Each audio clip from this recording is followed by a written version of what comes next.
I see nothing on the monitor here in the studio. There we go. Greetings and salutations. This is VFP-TV and Radio, a production of the Veterans for Peace, Western North Carolina, Chapter 99, with additional support from the New South Network of War Resisters. If you would like to support VFP-TV and Radio, you may email us at vfptv@live.com. Once again, that's vfptv@live.com. That's our email address. This is a live show on Wednesday nights at 8 p.m. With repeats at various times during the week. Thanks to the WNCCMC for its support and the small but big-hearted staff. My name is Ronald Hereda, and the host for tonight's show is the chapter president, James Lattimore. And James, you brought a guest for. I did. We got a dynamite show for tonight. Two people that I can hardly keep up with. Betsy Kreitz is here to my right. She's the executive director of the North Carolina Peace Action. And later we'll be talking to Mike Ferner, who's the president of Veterans for Peace, the national organization, on the telephone. So we should be learning a lot, and I'm just thrilled to be joining the two of them in this program. Let me set the theme for this program, if I may, just with a word or two. I see this as living in the best of times and the worst of times. In this way, the best of times, I consider what's happened in Tunisia and Egypt and is threatening to erupt in the Middle East as the best of times. We have people working to bring about nonviolent revolutions of a very impressive kind. And the worst of times, at the same time we're living in the Washington politics games and money power. And this is the worst of times for our democracy. So we have these new exciting democracies emerging on the world stage, and our own democracy is sunk into a morass of corruption and political gamesmanship. So ironic, huh? Yeah. We're going to talk about both of these things tonight, and they're linked. I want to welcome Betsy Kreitz to the program. She's traveled all the way from Raleigh to be with us tonight. And I wanted to get her to talk a little bit about her own personal background. I could take the whole show, talk about her personal background if I wanted to. She's got an extensive history of action in Central America, peace action groups, sane nuclear policy, and so forth.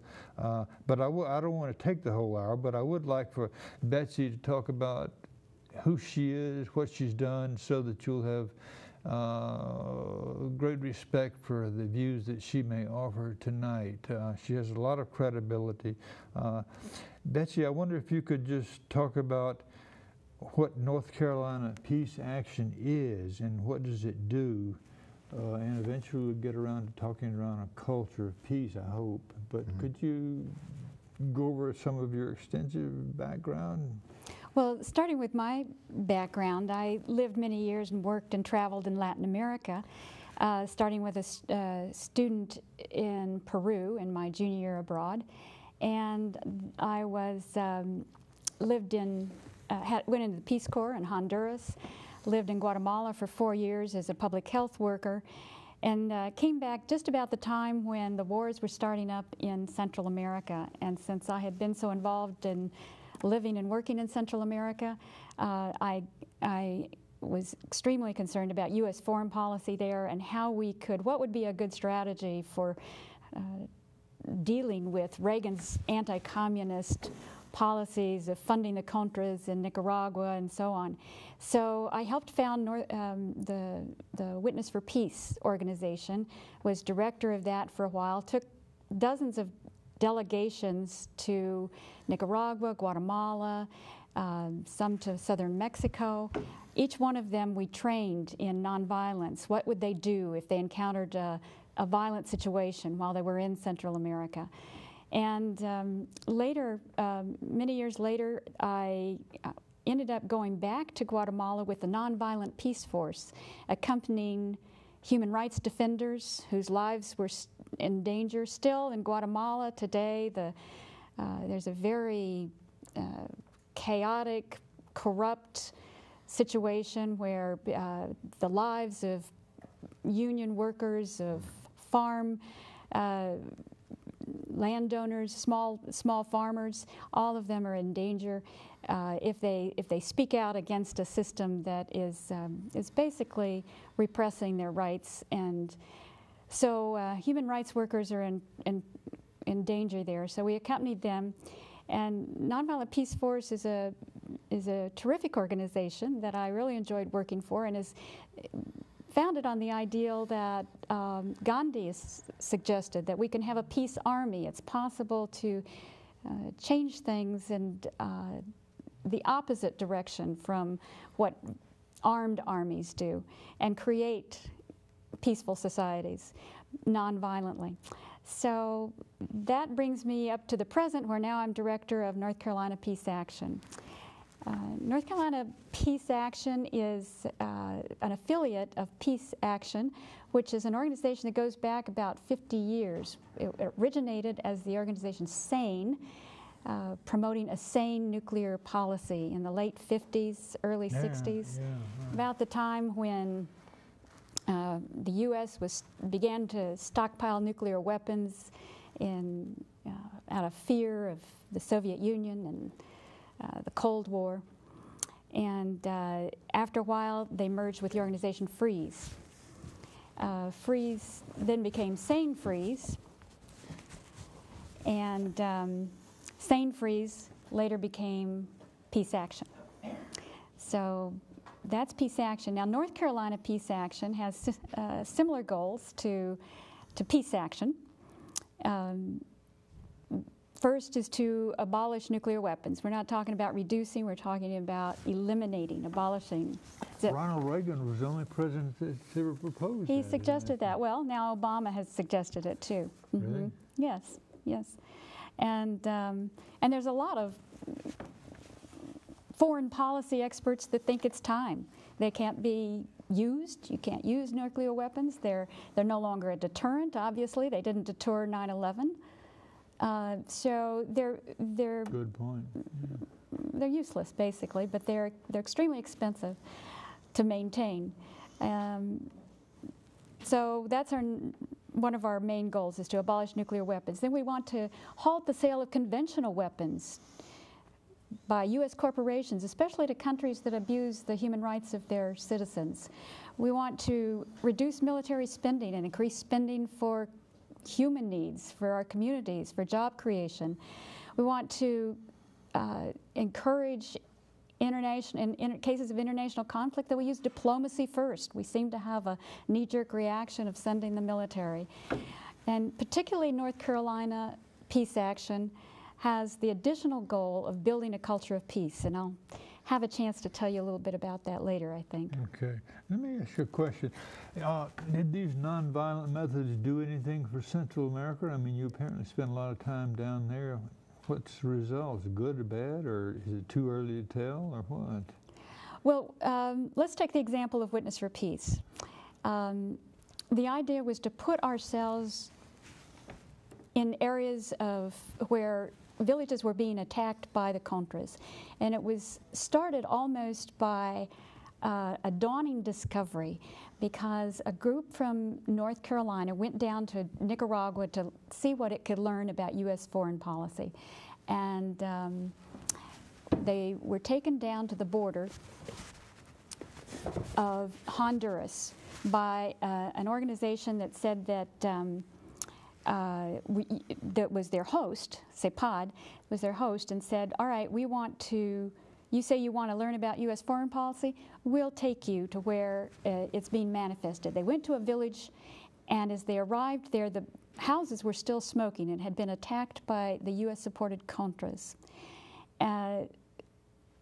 Wounded people had just been taken to the hospital. Another thing we could thank Reagan for, though. Yeah, Reagan is not necessarily a man of peace, keep in mind. So they started talking to the villagers in this border town, and finally in the conversation, one of the North Carolina delegates asked, well, what's going to happen when we leave? And the villagers said, well, we may get attacked again. And they said, you think you might get attacked when we leave? They said, yeah, your presence is very important. It can make a difference. And so this gave birth to the idea that, well, if we had a presence continually in that area, maybe the Contras wouldn't attack, because if they hurt Americans who are funding, U.S. is funding them, they put their funding at risk. It could be a major media story. It could backfire. And so that was the strategy. It's a long story. It took years. The war dragged on and finally ended in elections. But we were told by Nicaraguans and Americans alike that this strategy of Witness for Peace made a difference, and it saved lives. And it befuddled the Contras' strategy over and over again. What kind of government do they have now? Well, a democratically elected government? Yes. Okay. Yes. Mm-hmm. Okay. I just want to make, because your presence jeopardized the Contras' funding, they curtailed their murderous ways. Yes. So you struck them in the pocketbook. That had an effect, as opposed to just wantonly killing other human beings. Didn't seem to bother them. No moral questions there. But you start messing with their bank account, you got. Well, that says, I don't know what that says, but. Well, now there in the world of international peacekeeping, a la Witness for Peace and Nonviolent Peace Force, the understanding that we've developed from lots of experience is that the presence of outsiders witnessing their dastardly deeds has a deterring effect. Just that alone, apart from the pocketbook issue. People don't want to be caught by torturing, murdering, destroying. They don't want witnesses to what they're doing. And anybody viewed as an outsider is a witness, and they can take the word out. And it has both the effect of moral disgrace and embarrassment to be caught. It almost affects their consciousness, but it also has the effect of knowing that it could get out and the wider world would know about it. It's almost like the world is watching you. So it has that effect even apart from the longer range understanding that if they did get caught doing these terrible things, if they did hurt an American, let's say, it could blow up into a huge scandal and affect congressional funding. Yeah. Betsy, did you go down to Central America pay your own way, or did somebody pay some of the expenses for you, or what? Everyone who went on the delegations paid their own way. Paid their own way, wow. Yeah, thousands and thousands of people went down to the border, and after a while we didn't just limit ourselves to the border. We sent delegations all over the country of Nicaragua. It reminded me of Frank Goldsmith. I mean, there's a fundraiser coming up for Frank Goldsmith. I think you were talking to me today about it, right? That's right, March 3rd, here in Asheville. Mm-hmm. And he's a member of the chapter, and Frank has for some years represented detainees at Guantanamo for nothing. I mean, he paid his own expenses to Washington. They've got these impossible procedures that the lawyers can't take their notes. They have to go to Washington to consult their own notes and so forth in secure repositories. But he's paid for all this. That's why they're having this fundraiser to help. Yes. Help him pay some of the expenses. Yeah, that's organized by the Asheville ACLU and with several co-sponsors, including North Carolina Peace Action. You want to mention how people can come to that or support it, or as long as we're on this subject? Well, it's March 3rd, and unfortunately I didn't bring the information about that, but if you... Me too. The North Carolina Peace Action contact is Curry First, and... Is that the guy you're seeing tomorrow? Mm-hmm. Yeah, he's our board member, and he's also on the ACLU. And I'm trying to think how people could, because I don't have his number right offhand, But there's going to be a lot of publicity put out about it, and I'll tell you what we'll do. There's going to be an opportunity on your show, perhaps next week, and to give people a number to call so they can make sure to get information about it. Okay. Yeah, in fact, when I last talked, well, emailed, communicated with Frank Goldsmith, he was talking about he's concentrating on his last client now and looking to go to trial at the end of March, I believe he said. Really? So evidently he took on 5 clients, and this is the last one of the 5. Are they going to try them in Washington or Guantanamo or what?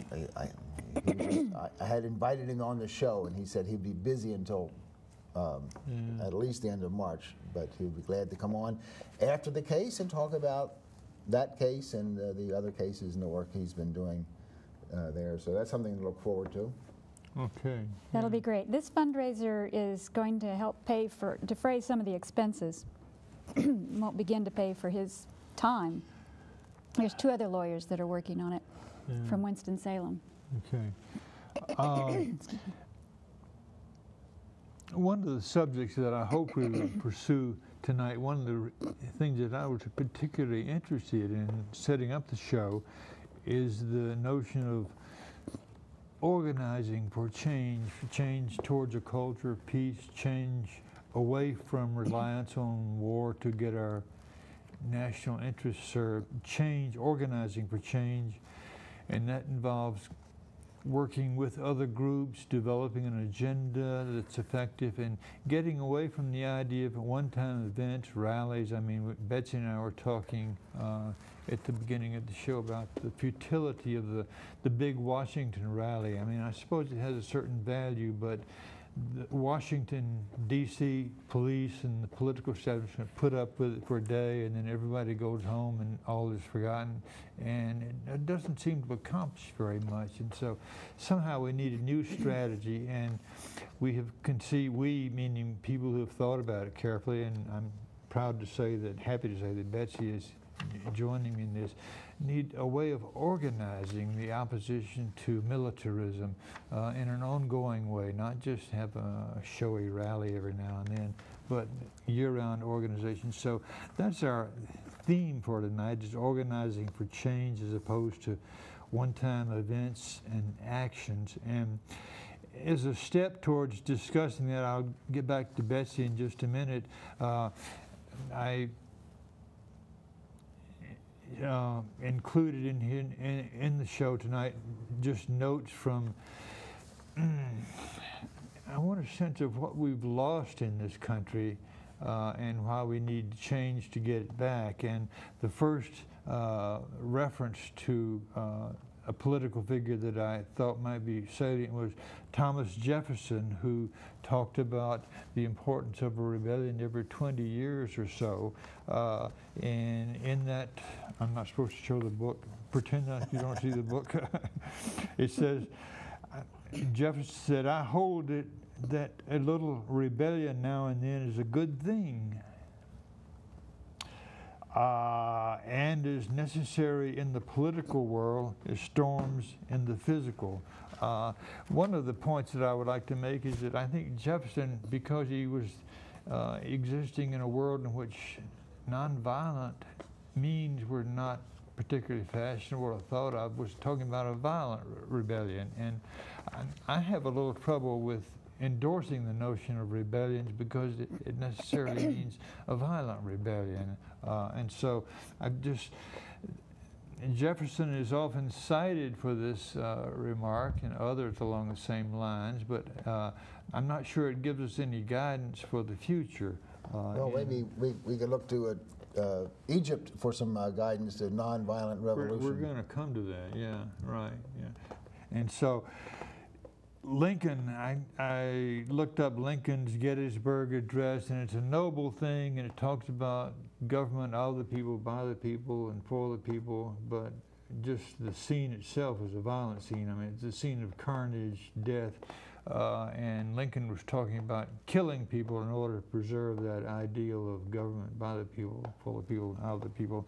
And only when we get to Eisenhower, and it's interesting how Eisenhower's become sort of a saint or a revered figure in modern times. And when I look at his speeches, I see traces of thought in there that nobody paid any attention to at the time. I mean, I grew up in an era when Eisenhower was fresh from his World War II triumphs, and people were enthusiastic about a soldier leading the country, I think. And so he was very popular, but for the wrong reasons. But when you look at his speeches now, and Betsy has referred to them, I have a copy of the speech he gave in 1960. I mean, everywhere there's reference to his vision of the world as a confederation of equals, and his appeal to charity and love for the purpose of resolving conflicts. I mean, the man was, I don't know that he was the equal of Gandhi or anybody like that, but he was a surprising figure in reading what he wrote nowadays, when very little attention was paid to it in those times. So all I'm suggesting is that we set aside these noble sentiments, Jefferson, Lincoln, because they were violent revolutions, violent actions, and we're trying to find something that's nonviolent in the same way that the Egyptians did, that was successful. We don't know how it will turn out, but it was certainly successful in a short period of time of toppling a government that had been established in power for 30 years, and doing it by and large without resort to violence. I mean, there was one day when they exchanged Molotov cocktails. But by and large, it was done in a nonviolent way. So I would like to hold this up as our model for what we're striving for, without discounting the sentiments expressed by Jefferson and Lincoln, suggesting that perhaps it's not adequate for this time to do what we need to do in order to recover our democracy. We don't need to go to war to do it, is what I'd like to suggest.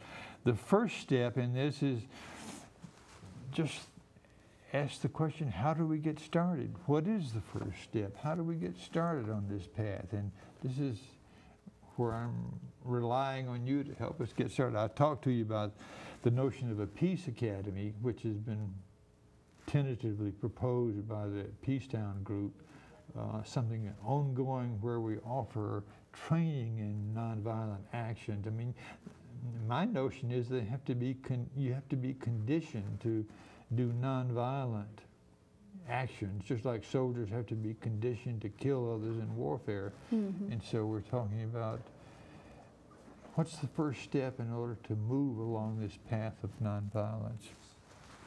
Well, before we go there, I want to say a couple of things real quick. I recently heard a radio spot from the Eisenhower campaign when he was running for president. It was replayed on the radio recently, and it referred to Ike as the peace candidate. Yeah. So asking folks to visit the Veterans for Peace Western North Carolina Chapter's 99 headquarters in the Phil Mechanic Studios, 109 Robert Street in the River Arts District, one short block west of the Gray Eagle. Tuesday through Friday from 1 to 4 p.m. is when it is generally staffed. You can call ahead to see if there's somebody there. The number is 258-1800. Once again, the phone number for the Western North Carolina Chapter 99 Veterans for Peace is area code 828-258-1800. You are invited to stand for peace with the new South network of war resistors, Iraqi Veterans Against the War, Military Families Speak Out, and other peacemongers at the Veterans for Peace Peace Vigil each Tuesday from 4:30 to 5:30 at Pack Place, the intersection of Biltmore and Patton Avenues in downtown Asheville. And if you're not in Asheville at that time, you can stand for peace wherever you are in solidarity with us here. So now let's, what is our first step toward peace? Well, I mean, everyone's making, not everyone, a lot of people are making small steps toward peace. This show for instance, is an example of a small step that our chapter is doing. And what were some of the other ideas that? Well, I think we need to start with studying what has been done before. We stand on the shoulders of very great leaders and practitioners of nonviolence. What we know and what we can teach to others, and what we've experienced is drawn from Gandhi and from Martin Luther King. When we talk about rebellions in this country, don't forget that the civil rights movement of the 50s and 60s was very much a rebellion. And it made some major adjustments in the way this country did business and the way we lived together. So, and Martin Luther King was a master strategist. He was profoundly steeped in nonviolence. He studied from Gandhi. He visited India himself.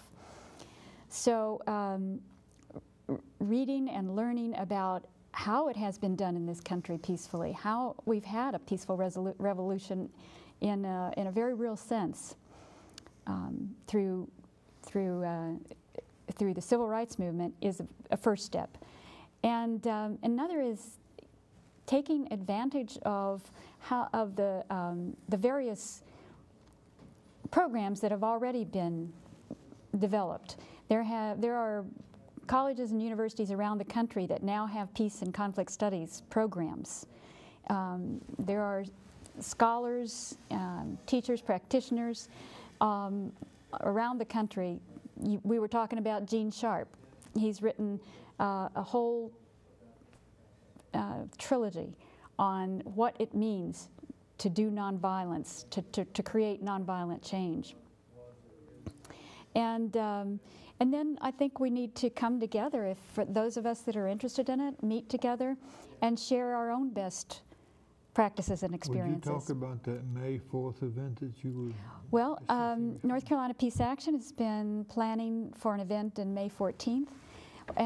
This is a little bit different, though. What you're talking about is an academy of peace, and I believe New South War Resisters has a meeting planned in April to bring together folks that have experience in nonviolence training, and I think that's a very good start to share our experiences, our best practices, and see what comes out of that.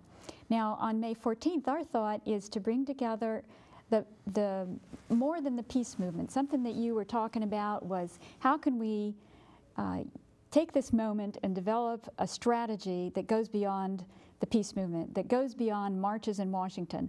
And I think that's absolutely right. We've had a myopic view, a kind of silo mentality, and the peace movement is doing its thing, and the civil rights movement is doing its thing, and the labor unions are doing their thing, and never do we actually find a way to cooperate. We don't find the dots to connect us.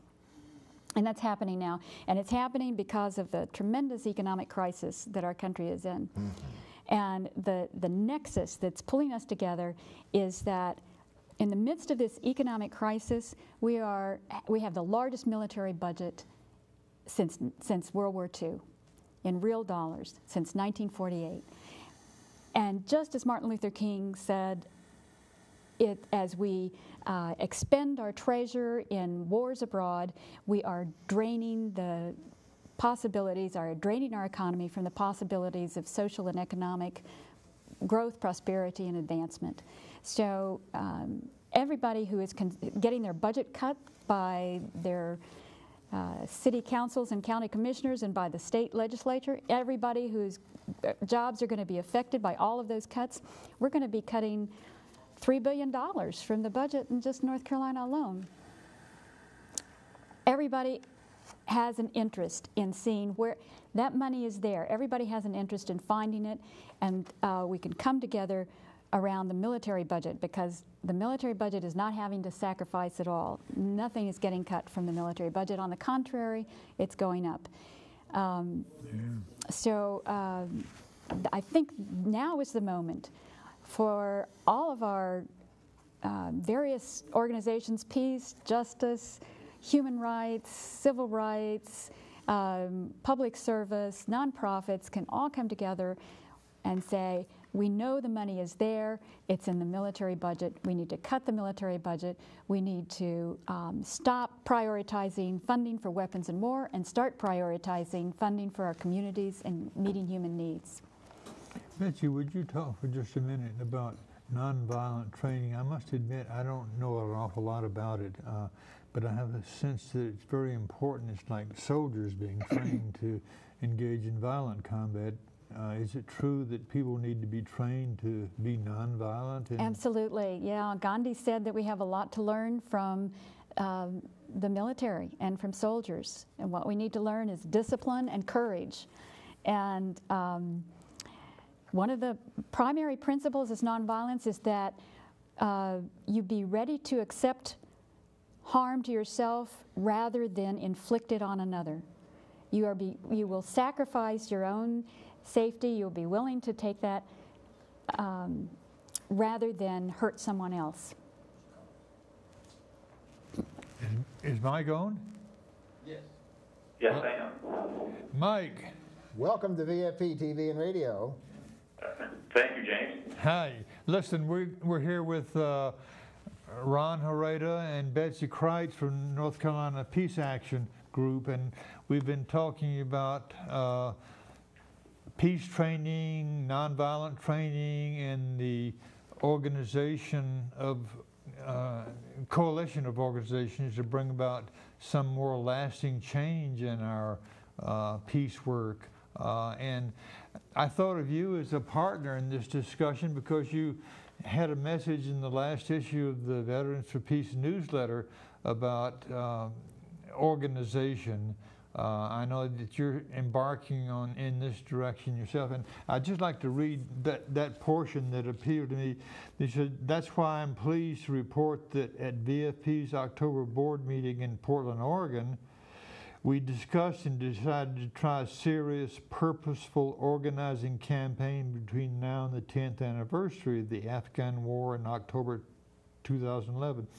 Here's a very brief description. A pilot program involving at most a handful of interested chapters will take an organizing vehicle, perhaps a resolution or a call for local public hearings on the war economy, whatever is decided, to one or two specific constituencies in their area, such as labor, churches, neighborhood, or civil rights organizations, etc."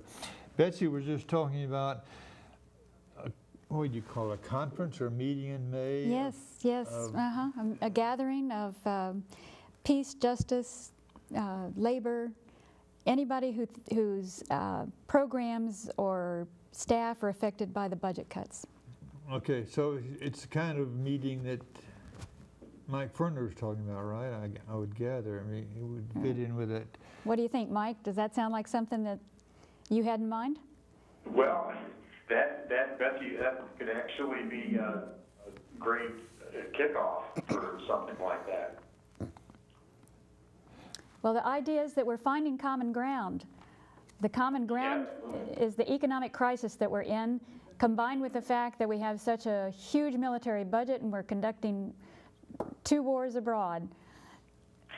Exactly, and it's such a obvious thing to tie the suffering that we're causing abroad, the suffering that's being caused at home, and there are many constituencies. Ones that you just mentioned are key to organizing and getting people educated about it and putting pressure on government officials to change policy. That's what we'd like to do. Envision legislators of the North Carolina legislature writing letters, passing resolutions, putting pressure on U.S. congressmen and women saying it's time to cut the military budget. Spending this much on foreign wars and on weapon systems is draining our economy, and we're not even able to maintain our schools. Absolutely. It's happening, obviously, all over the country, but there aren't very many, hardly any, communities that are taking seriously to do some organizing and do something about it. Would Veterans for Peace be interested in working with Betsy and her group on that May 14th thing? Do you think it would fit in with what you have in mind? I would, so I can't speak for the Veterans for Peace members or chapter there. Right, right. But I'd be willing to talk with Betsy just to get a chance to meet another organizer. What? Yeah, it certainly sounds like something that would come under that banner drop at the convention. How's that war economy working for you? Exactly, good one, yeah. And they're doing that in Pittsburgh. I'm not sure if you're aware, Sandy Kelson and John Amadon and people from the Thomas Merton are in Pittsburgh are taking a very serious approach to that kind of organizing and turning it into a real grant campaign throughout Pittsburgh.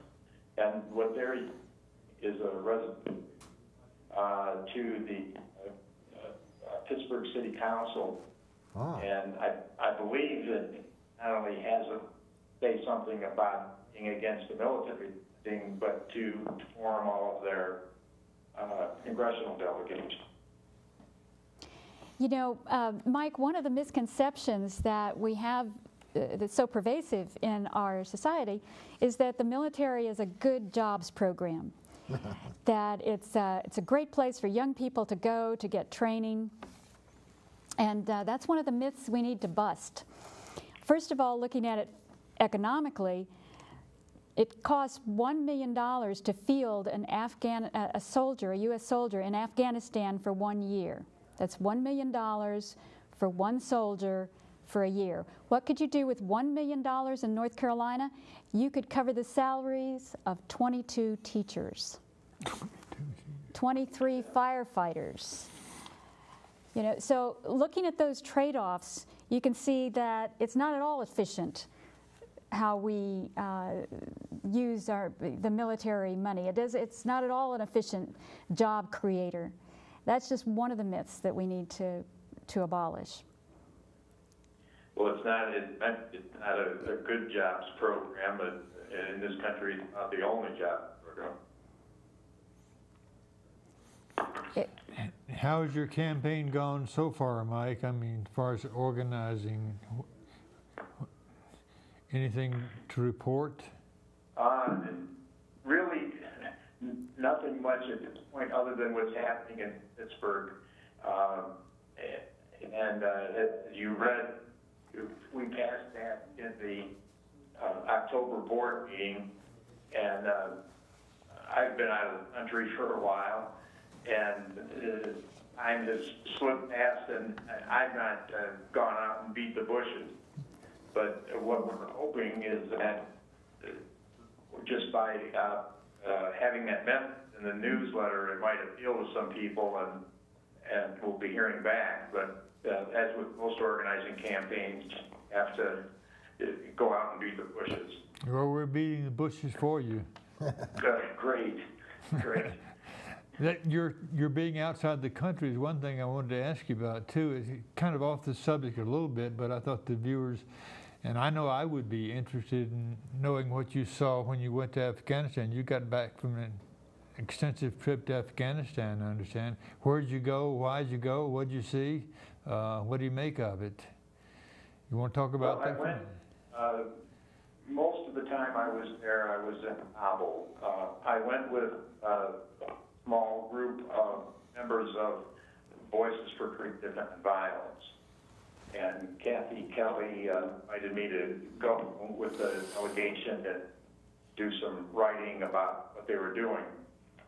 And so we spent, I was with them for about 2.5 weeks, as I said, primarily in Kabul, and spent a couple of days outside of Kabul in Angier province, which was about 3 or 4 hours from where we were in Kabul. And the main thing that I went to do there was to get to meet and talk with the Afghan Youth Peace Volunteers.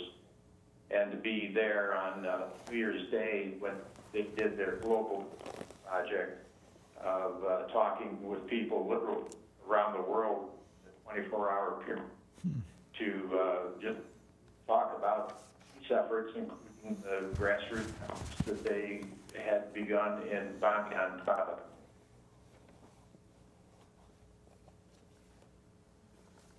So you're back in the country just in time for this next thing that's you're going to be involved in Washington, D.C. coming up in sometime in March, is that right? It's right at the 15th, the anniversary of the invasion of Iraq. And there will be a resistance action similar to what Veterans for Peace and other organizations did on December 16th in Washington. And we're hoping to keep lighting a fire. And this Good for you. March 19th. This coming one is March 19th. Right. It's the Resist the War Machine. Folks, for more information, you can go to stopthesewars.org. That's Stop These Wars, one long, well, it's not really a word, string of letters, .org for more information. Also, you can go to stopthesewars@gmail.com. So, Mike, can I ask you and Betsy about something, again, going off the subject a little bit, but I've talked to Betsy before about it, about the importance of it. People have proposed for some time a Department of Peace in this country. Is it worthwhile? I mean, is it dead? Or what do you think about it? I'm opening up to both of you because you're both preoccupied with questions like this. What about a Department of Peace? Well, I'll jump in. In theory, I think it's a good idea. If we had one and it was functioning the way people that are in the peace movement now would like to see happen, it would probably be a good thing. The thing is, the older I get, more it occurs to me that the way we're going to have change in order to turn from a society of militarism is through changing the culture, through grassroots organizing, and when we do that, the various institutions of the country will change, the politicians will change, but I don't know how effective it is to try to do that not by changing the Congress people and getting a new department level bureau in the federal government. I think, from an organized standpoint, from a grassroots citizen, that if we are looking in that direction, we'd be spending a lot of time and effort for not a whole lot of return. I see. Yeah. Okay. Well, I think it could be very useful. I think we have to do both and much more. Grassroots organizing is essential, but we need the level that we're talking about with the Department of Peace to take it into policy. And if we don't have policymakers that are on our side, that are understanding the theory and practice of nonviolence, then we're not going to get beyond our grassroots. We're not going to get, we're not going to be able to spread it throughout the society and the world.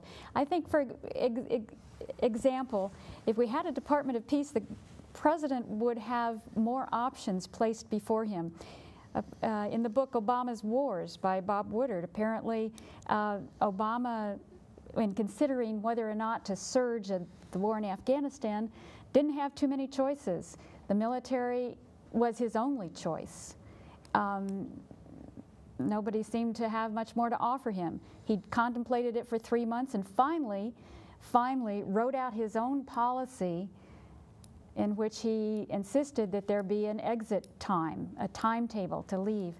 So with the Department of Peace, he would have had an array of options that included diplomacy, but nonviolent peacemaking as well. So I think it has. I think it's promising. I think it's worth the effort. There's a whole organization that's working on that. That has. It's working around the country to generate interest in the Department of Peace. But I don't think that's an either-or. We also need to work on our grassroots efforts. We need to train students and young people in the theory, practice, and art of nonviolence, and do all of our efforts at building a culture of peace. We need to do it in a coordinated way. I'd like to, James has been talking, if we can be more intentional, more collaborative, more coordinated, we'll be stronger. Well, if any of these ideas appeal to anyone out there and you want to come down and talk to folks who are maybe of a similar mind, you can come to the Veterans for Peace Chapter 99's monthly business meeting on the first Thursday of each month, starting at 6:30 p.m. at our headquarters in the Film Mechanics Studios, 109 Robert Street in the River Arts District, one short block west of the Gray Eagle in Asheville. You can keep up to date with the Veterans for Peace Western North Carolina 99 by visiting our blog spot. Our blog spot is VFP Chapter 099WNC.blogspot.com. Once again, that's VFP Chapter 099WNC.blogspot.com. In addition to VFP-TV and radio, the Veterans for Peace Western North Carolina Chapter 99 produces the War Crimes Times, a quarterly publication which is updated and archived at warcrimestimes.org. Once again, you can go to warcrimestimes.org, see the latest edition of the War Crimes Times, see updates to it, see archives, and find out more information about that. So that's what I had to say at this time. We got some pictures of you on the screen. And we show occasionally when we talk to you, Mike, those pictures that you sent from the December 16th event in Washington. Oh, okay. They came out very nice. I mean, look good on the screen. So we'll send you a DVD of the show, and you can see it when we get it. What, you mean he's not watching us now? We're on the World Wide Web, you know.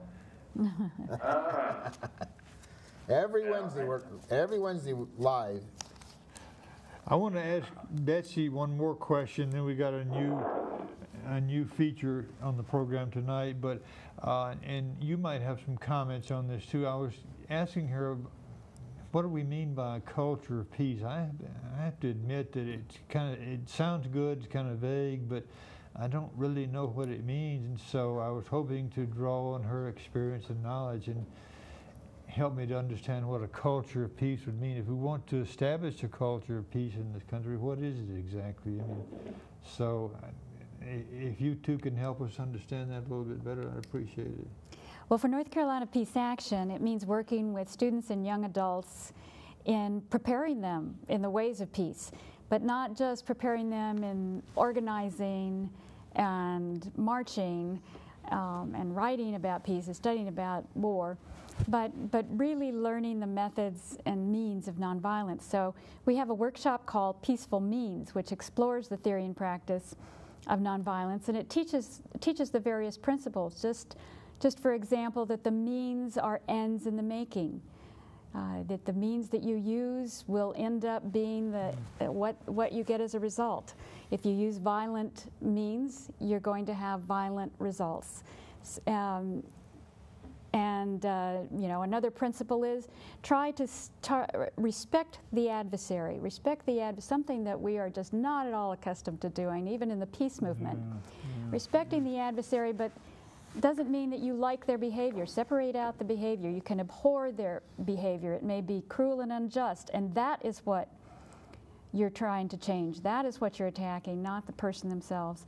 You're much more likely to be able to build relationships and build a future, a peaceful future, if you maintain the attitude of respect with everyone. And the prime example of that is the Dalai Lama.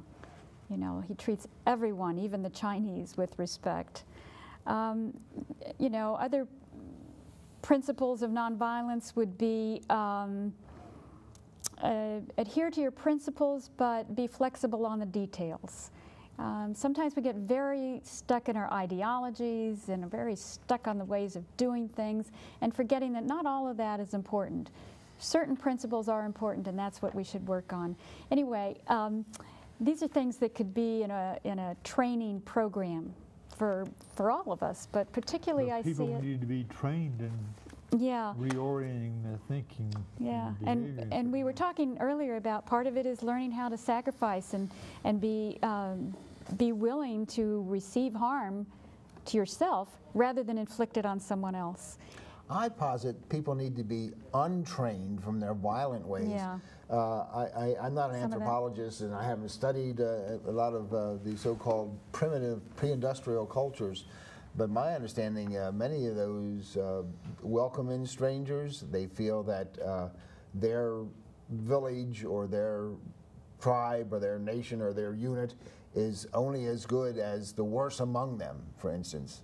And there's I think there's just a natural tendency for compassion and resonating with other people's feelings, and we got to be untrained from the violent ways of Western culture. I mean, in essence, the history of Western culture is that of violence and war. Well, one of the things that's impressed me recently, for some reason, is that I sound like a tea partier, actually, but government itself is an enemy. I mean, no matter what the government you're talking about, they wind up having to crush rebellions. I mean, that's sort of the opposite side of the coin that Jefferson was talking about. And so I used to be a college teacher, and I was very interested in small communities, communal societies, and I was impressed by the absence of the machinery of the state government and when people get together and just interact face to face. I mean, they have conflicts and have silly behavior and so forth, but they don't need all of there's no accumulation of power in a small community. There's no accumulation of wealth. They're, by and large, subsistence living, but I mean, they avoid many of the dysfunctions of society, especially the large nations such as the United States. So I don't know. I'm wandering now, but well, that's supposed to be what we were going to have more of when we turned to democracy and a republic with our revolution. And in my view, and the view of some other people, it was never set up really as a democracy in the first place. No. Yeah. Property was always privileged, and so the people have been trying to be recognized as persons all through our country's history, and not doing some of the other things that we might have been doing to have a humane government. But I think there is something, what you're saying, James, about large organizations. I don't know what the size is, but it seems like at some point it's the organization exists to keep existing more than anything else. yeah. Okay, Mike, listen, thanks. Hang on, we're going to start something new tonight, Ron. We decided we'd have a regular feature on the show and honor, what did we call him, Ron? Well, the Heroes of Peace. Heroes of Peace, yeah. Well, once again, our culture is, most school children know about all our great battles and our great warriors, but they really don't know much about our great champions of peace. So I think somebody mentioned it, Professor Bing and Kim Carlisle. Yeah. They were talking about that, and the idea kind of percolated out of that discussion. So I did some quick looking around, and I found this Veterans for Peace calendar that I picked up at the convention. and went right to it. And each month they feature one of our, they call them Americans Who Tell the Truth. But I think that's close enough to a peace hero from the idea that hatched out in our last show. And for the month of February, it's Chris Hedges, war correspondent, writer, and peace activist. And I guess this is a quote from him.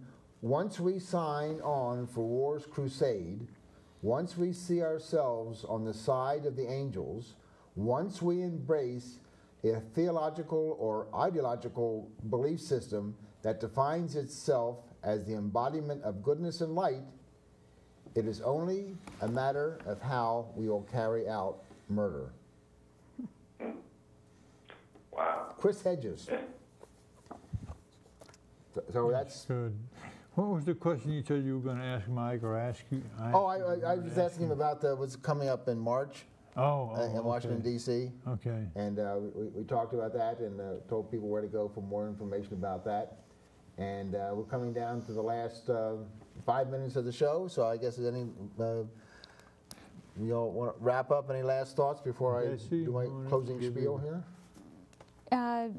Well, I think we were talking about the culture of peace, and I just want to say there's lots and lots of ways that you can conceive of a culture of peace. There's you can work through education and helping children from a very early age start to view the world differently, start to accept conflict and deal with it constructively and learn how to handle it, you know. And you can help young students and young adults get involved in the peace movement and learn methods of nonviolence. Help them travel abroad. You get a totally different perspective on your own country once you've traveled abroad, and particularly if you've traveled with a program like Witness for Peace, where you learn what about the struggles of people in poor countries and how they're working nonviolently to change things.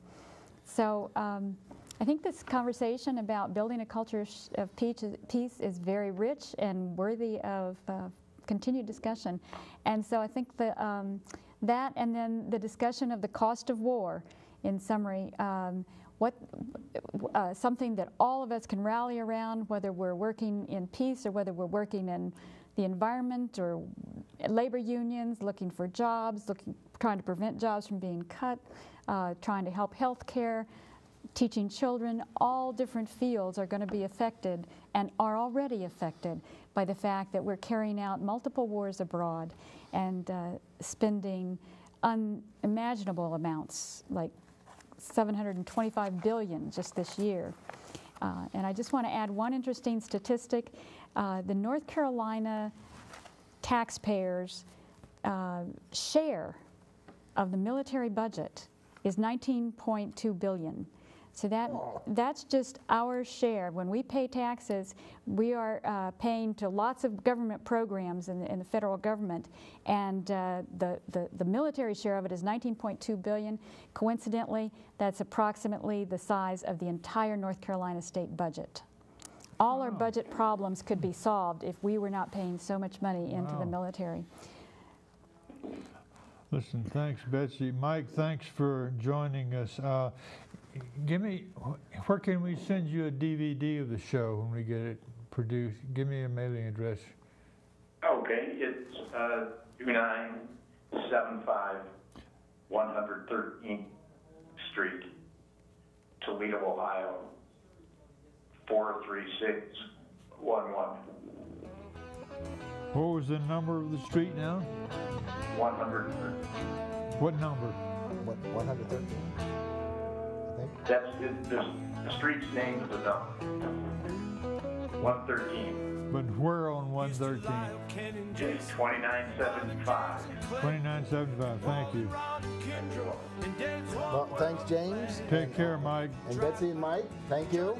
Thank you very much. Thank you. If you have any questions or comments about our show, or if you'd like to be a guest or suggest a guest or topic, you may email us at vfp@live.com, vfp-TV@live.com. Once again, our email address is vfp-TV@live.com. Our theme song, A Soldier Story, was written and performed by Stat Kenny. VFP-TV and Radio is co-sponsored, is co-produced by Kasha Baxter and Ronald Hereda with technical support from David Ireland. And a special salute to the staff and members and volunteers of the Western North Carolina Community Media Center and the Mountain Area Information Network. Our snail mail address is Chapter 099, Post Office Box 356, Mars Hill, North Carolina 28754. That ends our program for today.